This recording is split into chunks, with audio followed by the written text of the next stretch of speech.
Admitting we should count our blessings, the memories are still intact of when I was luminescent, when these fragile fingertips were gracing triumph under the light of the moon. These eyes of mine had seen and conquered kingdoms of forests and dunes, lips tasting glory and ears with victory as their signature tune. The hollows of my bones that I was composed of with splendor satisfied. However, these glories fade, triumphs die, these conquests of ours come and go with the ocean tides, predestined to plummet when we soar, believing we know why. When we don't, return to me.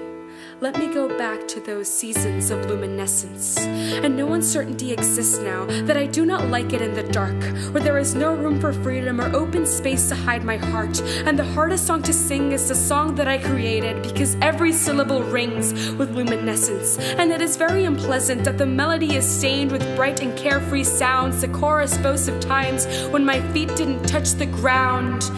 Now I am here. And I cannot turn to the past, but alas, it does haunt me. Although it sounds absurd, I do not know how much longer I'll withstand the mocking cackles of applause I once heard. Rest assured that within the prologue to my adventures, there was no caution, no telling sign to warn my wandering mind of the consequences of my youth. Therefore, I cannot tell you if time is to blame for this cruel transition, or if the planets align to cause nature's disposition, to cause his condemnation to be nothing more than having fallen from the summit. Nothing more than wading through the empty valleys of the barren soul with a perfect view of what once was before. You can't ignore it when it's always there upon display, to your despair, to your dismay, when all around you is remembrance that you fell from the radiant peak, from luminescence.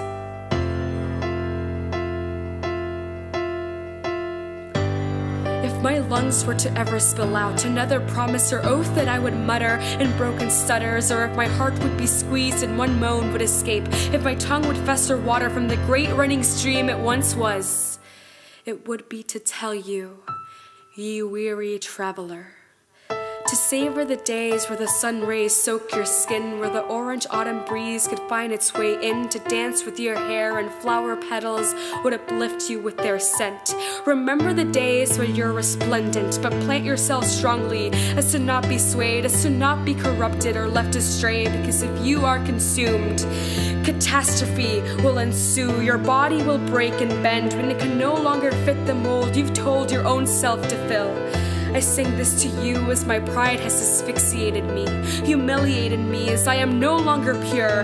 Memories reek of luminescence, but I have been obscured. I would call myself Midas, what I touched became gold, but now I am alone in my mourning, because nothing would suffice, and that came with a price. As I can solemnly guarantee that those bright days will outlive me.